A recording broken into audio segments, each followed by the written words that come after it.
Mahasiswa Purwokerto, Prodi S1 PGSD, Salut Unas Sekar Karangkucung Cilacap. Pada kesempatan kali ini, kami akan melakukan praktikum IPA di SD modul 7 yaitu optik. Namun, sebelum kita melakukan praktek, kita akan memperkenalkan diri kita masing-masing. Kita mulai dari sebelah kanan.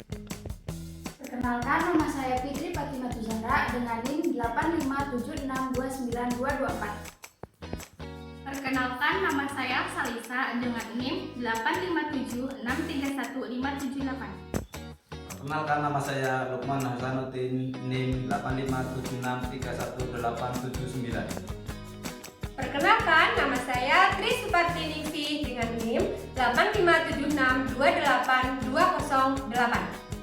Perkenalkan, nama saya Gagas Catur Hidayatullah dengan NIM 857629747. Perkenalkan, nama saya Karyanti, NIM 857631657. Perkenalkan, nama saya Laila Nur Safitri dengan NIM 857629983. Pada kegiatan praktikum 1, kami akan melakukan praktik tentang sifat cahaya. Adapun sifat-sifat cahaya yaitu 1. Cahaya dapat dipantulkan. 2. Cahaya dapat merambat lurus. 3. Cahaya dapat dibiaskan. 4. Cahaya dapat menembus benda bening. 5. Cahaya dapat diuraikan. Dan yang keenam, cahaya dapat diserap. Untuk percobaan yang pertama, kami akan melakukan percobaan pemantulan cahaya. Adapun tujuannya adalah menjelaskan sifat-sifat cahaya. Yang kedua, menjelaskan sifat-sifat bayangan yang dihasilkan oleh cermin. Yang ketiga, menjelaskan sifat-sifat bayangan yang dihasilkan oleh lensa. Yang keempat, memantulkan fokus cermin cekung. Yang kelima, memantulkan fokus lensa cembung. Adapun alat dan bahan yang kami gunakan adalah sebagai berikut. Untuk alat dan bahan, kami telah menyediakan cermin datar, cermin cembung, cermin cekung, lampu senter, busur derajat, kertas putih, lilin, penggaris, dan celah cahaya. Sebagai ganti celah cahaya, kita menggunakan kardus. Langsung saja kita ke prakteknya. Percobaan pertama adalah pemantulan cahaya pada cermin datar. Langkah pertama yang akan kita lakukan yaitu melakukan percobaan pemantulan cahaya tanpa adanya cermin datar. Di sini saya menggunakan kardus yang diberi lubang sebagai celah cahaya.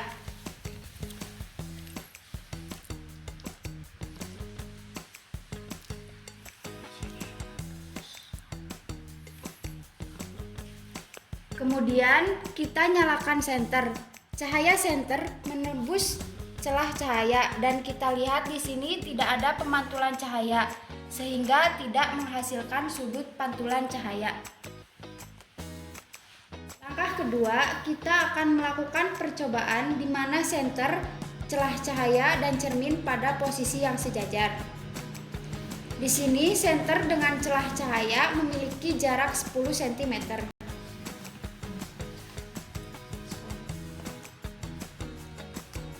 Sedangkan jarak celah cahaya ke cermin adalah 15 cm.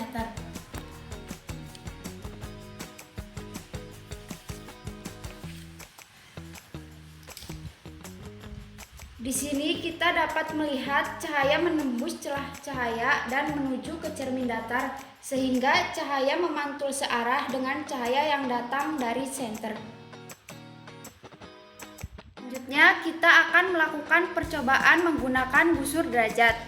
Dapat dilihat ketika I atau sudut datang besarnya 90 derajat, maka R atau sudut pantul besarnya juga 90 derajat. Ketika I atau sudut datang besarnya 30 derajat, maka R atau sudut pantul besarnya juga 30 derajat.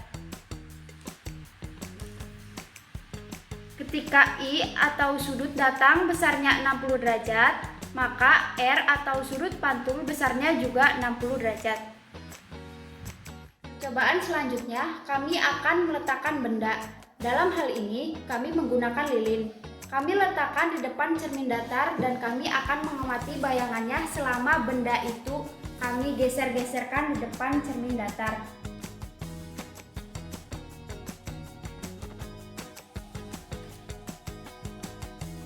Saat kami meletakkan benda di depan cermin datar, bayangan yang terbentuk adalah sama besar, tegak, dan juga maya. Saat kami geser lilinnya, bayangan pun ikut bergeser sesuai dengan arahan kami. Ketika kami dekatkan, bayangan juga ikut mendekat. Ketika kami jauhkan, bayangan juga ikut menjauh. Lalu ketika kami ukur menggunakan penggaris, jarak antara cermin dan lilin sama dengan jarak antara bayangan dan cermin. Di sini jaraknya sama, yaitu 10 cm. Bayangan pada cermin datar adalah maya dan tegak, kemudian sama besar.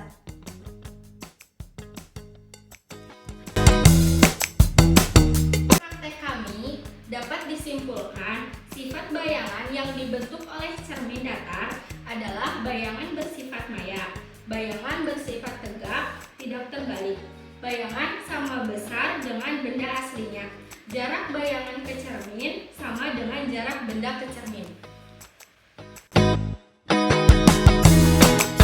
Kami akan melakukan praktikum IPA modul 7 mengenai lensa cembung dan lensa cekung. Tujuan dari praktik ini adalah 1. Menentukan jarak titik api lensa cembung. 2. Menentukan kekuatan lensa cembung. 3. Menentukan jarak titik api lensa cekung. Untuk alat dan bahan, kami menggunakan 1.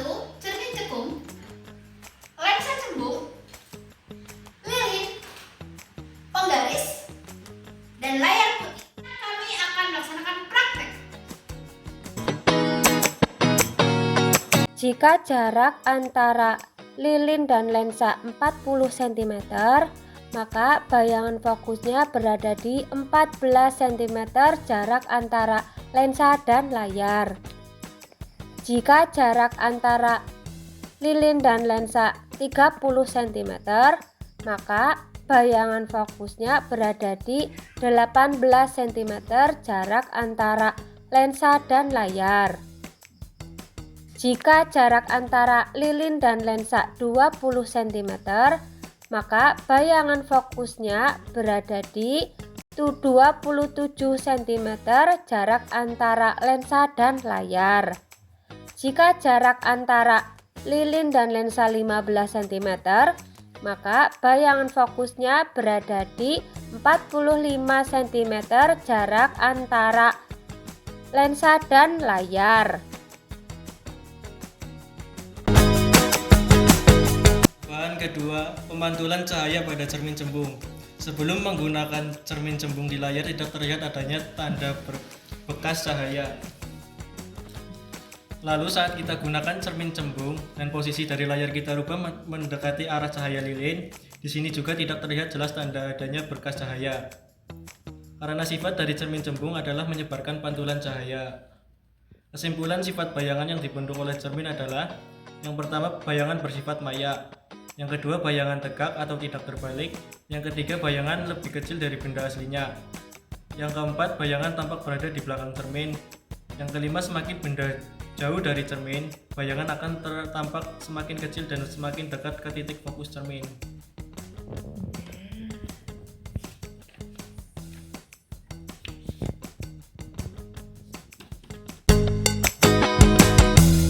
Percobaan ketiga, pemantulan cahaya pada cermin cekung. Di sini pemantulan cahaya sebelum adanya cermin cekung dapat dilihat di layar tidak ada berkas cahaya. Untuk jarak lilin dengan cermin cekung adalah 5 cm.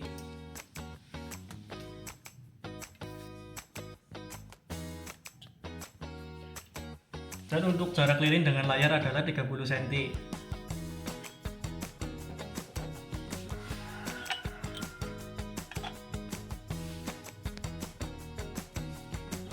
Kemudian kita amati sifat-sifat pemantulan cahaya pada cermin cekung. Kesimpulan sifat-sifat bayangan yang dibentuk oleh cermin cekung adalah: yang pertama, bayangan bersifat nyata, dapat ditangkap pada layar. Yang kedua, bayangan terbalik dibandingkan benda aslinya. Yang ketiga, jika benda terlalu dekat ke cermin dalam jarak tertentu, bayangan akan hilang atau tidak tampak pada layar karena bayangan menjadi maya.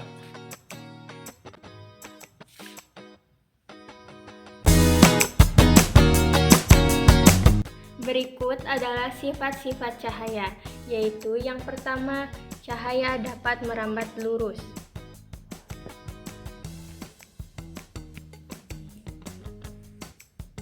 Yang kedua, cahaya dapat dipantulkan.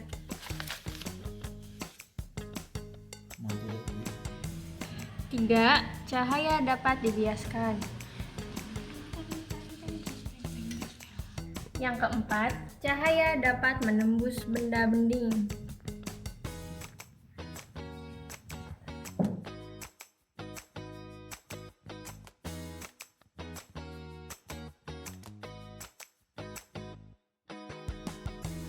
Demikian praktik